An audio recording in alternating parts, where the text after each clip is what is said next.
Good evening and welcome to FOCA News Summary. 15 minutes of news presentations about Liberia, Africa, and our one war. My name is Kay Lyndon Talk by anchoring this segment of news presentation. In the headlines, President Joseph Boakai suspend LACRA Director Christopher Sankolo over financial and administrative misconduct allegation. Liberia Drug Enforcement Agency destroys over 4.9 million worth of illegal drug and reverses on war drug deed. Liberia Council of Churches dismisses allegations of offering grants, pledges commitment to transparency, and away from whom CIA director says Iran nuclear sites severely damaged. These and many more are all packaged. We're taking a short break. When we come back, we bring you the news bulletin.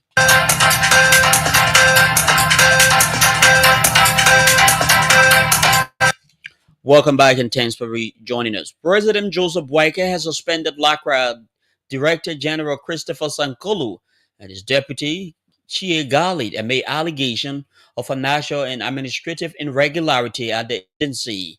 The suspension, effective June 25, 2025, remains in place pending investigation by the Liberia Anti-Corruption Commission and audit from the General Auditing Commission. President Boakai in two separate letters emphasized that the actions were necessary to uphold transparency and accountability, including good governance within public service institutions. He instructed both officials to immediately hand over all assets and responsibility to newly designated interim leader while the probe continues. The Liberia Drug Enforcement Agencies in Riverside County has destroyed illegal drug worth over 4.9 million during a public burning in Cestel City. The destruction held on Thursday, June 26 in Fanti community coincided with the World Drug Day, reinforcing global efforts to fight trafficking and abuse nationwide. River says LDA Commander George Kemuka confirmed the substances were verified by the Ministry of Justice, calling the burning a warning to traffickers and drug abusers.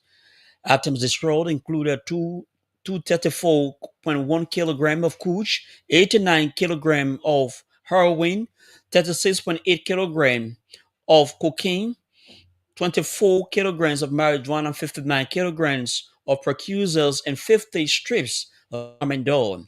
Officials, civil society, and students attended the event, which marked a unified front against drug in Riverside County and the call for stronger public collaborations in the fight against drug.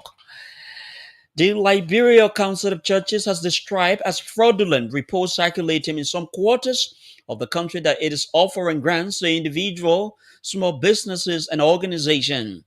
In the communication, in a release, the council has clarified that the information is unfounded.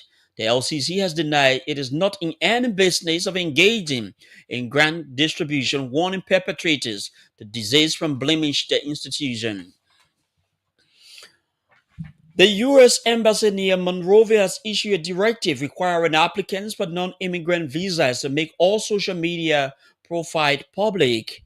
According to a circular, the measure, which takes effect immediately, aims to support identity verification and enhance visa vetting processes. According to the U.S. Embassy official statement, the change is intended to establish identity and admissibility to the United States under U.S. law. Officials asserted that the open access to online activity will streamline background checks and strengthen national security. The embassy statement added that applicants must affirm under penalty of perjury that all information provided in the DS-160, including social media data, is complete and accurate. He also added that failure to fully provide cardinal information such as applicant online profile could result in immediate visa denial and render applicants ineligible for future visa. The F, M, and J visa categories have long served as a gateways for international scholars and students. Controversial talk show host Henry Kostad is thanking President Joseph Boakai for suspending four officials of his government in weeks linked to corruption. Mr. Costa said he is happy by swift action taken against public officials despite alliance with the president. In a Facebook post, Costa emphasized that the decision of President Boyka demonstrates his seriousness against corruption while calling on the Liberia Anti-Corruption Commission and the Ministry of Justice to expedite their investigation process. Mr. Costa's session follows President Boyka's recent suspension of Director General of the Bureau of State Enterprises, Arthur Massaquet, and other four officials just in weeks. He highlighted that some suspended officials have maintained deeper relationship with the president, a move, he says, signaled the president's impartial stance against corruption. Why Heron Costa Meanwhile, Heron Costa has called for the dismissals of officials at the Ministry of Justice if they do not do their job. The Liberia Medical and Dental Council has released a report following weeks of investigation surrounding the death of 28-year-old James Etta Coleman. That investigation linked her primary demise to kidney failure and internal complication as the cause of death, refuting widespread rumors of kidney harvesting. Coleman's troubling revelation garnered significant attention after undergoing a excision section at the ELW hospital but later died on May 20 at the John F. Kennedy Medical Center in Monrovia.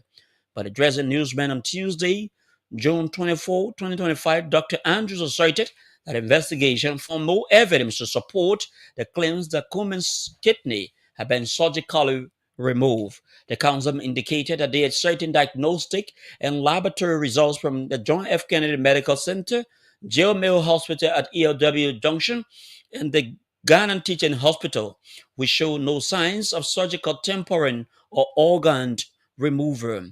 Dr. Benita Collins, chairperson of the Medical Council, revealed that the findings stem from a comprehensive report from the Council Ethics and Grievance Committee, which included independent medical professionals.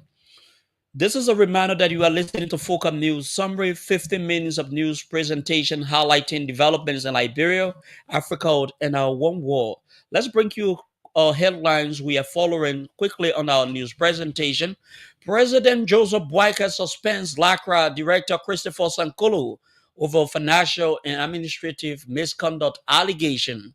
Liberia Drug Enforcement Agency destroys 4.9 million worth of illegal drug in Rivers on World Drug Day. Liberia Council of Churches dismisses allegation of offering grant, pledges commitment to transparency, and away from whom CIA director says Iran nuclear sites severely damaged. Let's take a short break. When we come back, we bring you more development.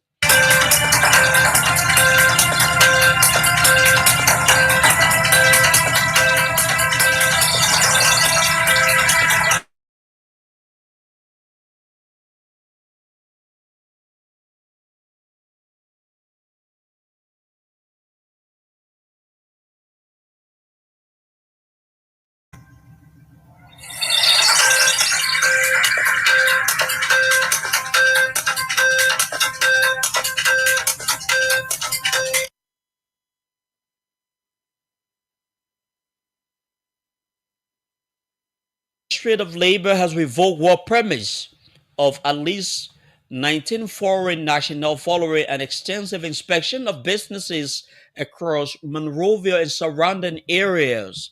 Labor Minister Kopo Crow, addressing a press conference Wednesday at his office in Congo Time, noted that the 19 foreign nationals have violated the country's labor laws.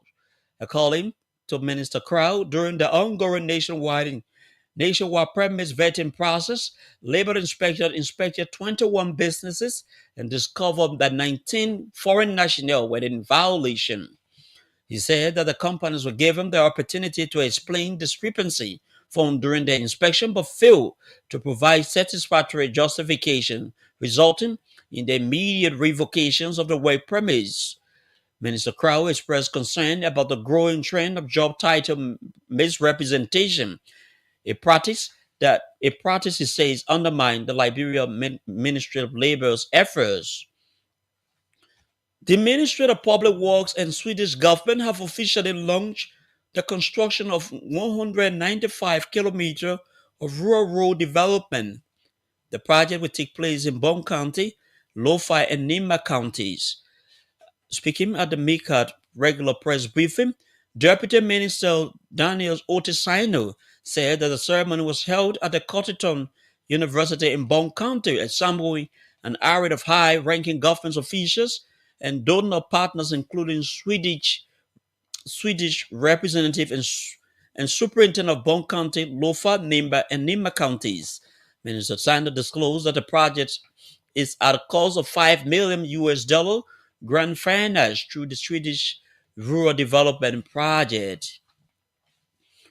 More than 30 Liberian journalists covering the legislature have completed a specialized training covering personal data collection, cybercrime, and freedom of information. The move is aimed at shaping the future of Liberian media on emerging digital rights in the country. The day-long initiative held in Monrovia was organized by Internews Liberia in collaboration with the Legislative Press Pool. The training equipped journalists with insights about the proposed media self-regulation code for handling personal data within newsroom. Expert emphasized that the legal framework of the legislation will seek to widen reported understanding about the potential implication of this draft legislation. The training deepened understanding about press freedom, privacy rights, aimed at fostering responsible journalism. Speaking at the event, Legislative President Jerry Koyanen called for more capacity building while commending Internews European Union and partners for the initiative.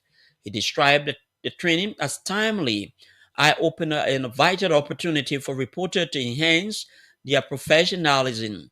Also speaking, Mark and Joseph, Executive Director of Centers for Media Studies and Peace Building, emphasized that legislature's participation is meaningful, especially given the evolving media contradictions in our society. The Supreme Court of Liberia is set to hear oral arguments between prosecution and defense counsel on July 1, 2025, in the case involving ex-finance minister Samuel Tue and three other ex-government officials. The petition filed by lawyers representing the former minister Tue seek a writ prohibition against the ongoing proceeding in the alleged economic sabotage case involving Tue and three other former government officials. The legal team, headed by Councillor Arthur Johnson, argues that the criminal could see where the case is currently assigned is acting outside its jurisdiction and should be restrained. In the formal notice of assignment issued by the clerk of the Supreme Court, both prosecutions and defense team were informed that the High Court will hear argument at 10 a.m. on July 1, 2025. The hearing comes after months of mounting legal and public debates surrounding the prosecution of former senior officials of the Weah-led administration. And the head of the CIA has said U.S. strikes severely damaged Iran nuclear facility and set them back years, diverging from the leaked intelligence report that angered President Donald Trump by downplaying the raid's impact. John Ratcliffe, the U.S. spy agency director, said key sites had been destroyed, though he stopped short of declaring that the Iran nuclear program had been eliminated outright. It comes a day after a leaked preliminary assessments from a Pentagon intelligence agency suggest the core components of Iran's nuclear program remain intact after the U.S. bombing. Now, to end this news, we recap major stories we have been following very closely throughout our news presentation. President Joseph Boakai suspended LACRA Director Christopher Sankolo over financial and administrative misconduct allegation. Liberia Drug Enforcement Agency destroys over 4.9 million worth of illegal drug in reverses on World Drug Day. Liberia Council of Churches dismisses allegations of offering grants, pledges commitment to transparency, and away from whom CIA director says Iran nuclear site severely damaged. My name is Kid Lyndon Tobai, presenter. Good evening.